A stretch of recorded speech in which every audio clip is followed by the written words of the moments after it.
హైదరాబాద్ టోలీ చౌకీలో ఘోర ప్రమాదం జరిగింది. 5వ అంతస్తు నుంచి ప్రమాదవశాత్తు కింద పడి ఇద్దరు కార్మికులు ప్రాణాలు కోల్పోయారు. భవన నిర్మాణ పనులు చేస్తుండగా కార్మికులు కింద పడిపోయారు. ప్రమాదంలో ఇద్దరు మృతి చెందగా మరో ఇద్దరికి తీవ్ర గాయాలయ్యాయి. సరైన రక్షణ చర్యలు లేకపోవడంతో ప్రమాదం జరిగినట్టు తెలుస్తోంది. ప్రమాదంపై సమాచారం తెలుసుకున్న బీఆర్ఎస్ నేతలు దాసోజు శ్రవణ్, ఆర్ఎస్ ప్రవీణ్ కుమార్ ఘటనా స్థలికి వెళ్లి పరిశీలించారు.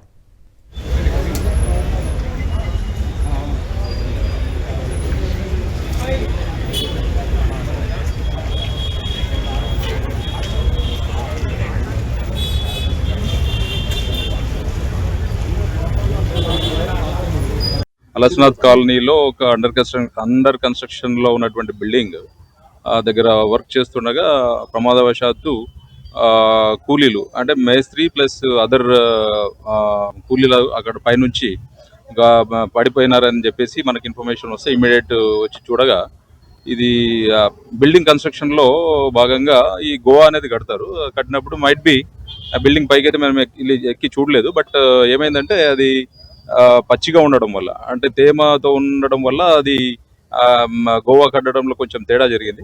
మైట్ బి ఆ గోవా కట్టెలలో కూడా ఏమైనా తేడా ఉండి సరైన ప్రికాషన్స్ తీసుకోకపోవడం వల్ల అజాగ్రత్తగా ఆ గోవా అనేది కట్టడం వల్ల వీళ్ళు అదే గోవా మీద పనిచేస్తూ డైరెక్ట్ గా 7th ఫ్లోర్ అంటే ఇప్పుడు ఉన్నటువంటి బిల్డింగ్ ఏదైతే ఉందో 7 floors మళ్ళా దానిపైన ఏదో పెంట్ హౌస్ ఉన్నట్టుగా అనిపిస్తుంది.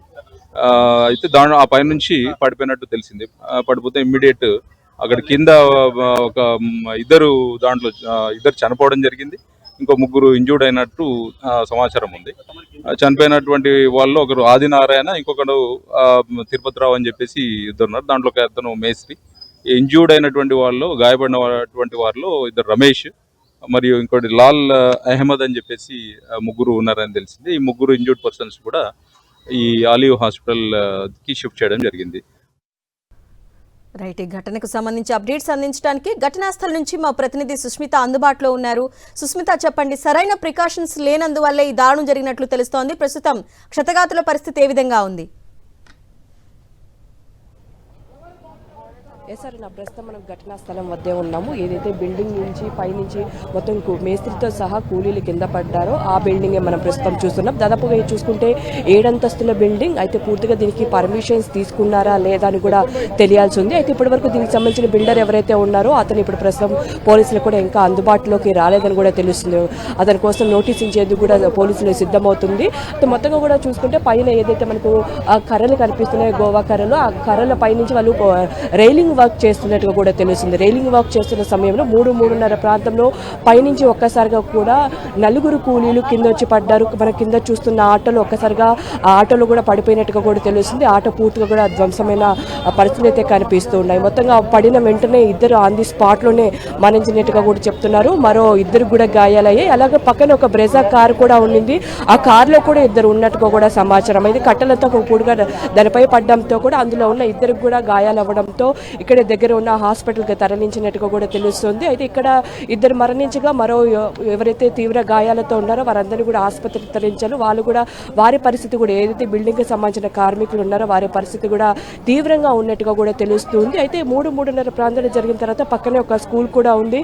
అయితే పెను ప్రాణ నష్టం తప్పిందనే చెప్పాలి. ఎందుకంటే పక్కనే స్కూల్ ఉంది. ఆ సమయంలో కూడా అందరినీ వదిలేనట్టు కూడా చెప్తున్నారు. వాళ్ళందరూ వెళ్ళిపోయిన తర్వాత ఈ ఘటన జరగడంతో ఎవరైతే పైనుంచి కూలీలు పడ్డారో ఆ కూలీలు మాత్రమే ప్రస్తుతం ఇద్దరు మరణించినట్టుగా కూడా తెలుస్తూ ఉంది. సో పూర్తిగా కూడా కింద మనం విజువల్స్ లో చూస్తున్నాం. ఏదైతే ఆ బిల్డింగ్ కి సంబంధించి 7వ ఫ్లోర్ లో రైలింగ్ వర్క్ జరుగుతుంది. అదంతా పూర్తిగా తేమతో కూడినట్టు కూడా తెలుస్తుంది. ఆ సమయంలోనే వాళ్ళు కట్టెలు పెట్టడం, ఆ కట్టెలపైకి ఎక్కడం కారణంగానే అది తేమగా పచ్చిగా ఉండడం కారణంగా ఒక్కసారిగా దానికి లేకపోవడంతో పైనుంచి కింద పడినట్టుగా కూడా తెలుస్తుంది. ఆ సపోర్ట్ లేకపోవడం కారణమే పైనుంచి కింద పడినట్టు కూడా చెప్తున్నారు. దాదాపు కూడా చూసుకుంటే చాలా చిన్న సందుగా కూడా కనిపిస్తుంది. ఆ చిన్న సందుగా కనిపించడంతో కూడా పూర్తిగా ఇక్కడ దీనికి పర్మిషన్స్ తీసుకున్నారా లేదా అని కూడా తెలియాల్సి ఉంది. ఆ పర్మిషన్స్ తీసుకున్నారా లేదా అన్న కోణంలో అయితే పోలీసులు దాని గురించి చెక్ చేస్తున్నట్టు కూడా సమాచారం. ఇప్పుడు ప్రస్తుతం మనకు అప్డేట్ అందిస్తున్న పరిస్థితి అయితే 3 మృతి చెందినట్టుగా కూడా తెలుస్తుంది. ఆ 3 గాయపడ్డ వారిని లంగర్ హౌస్ నేను హాస్పిటల్కి అయితే తరలించారు.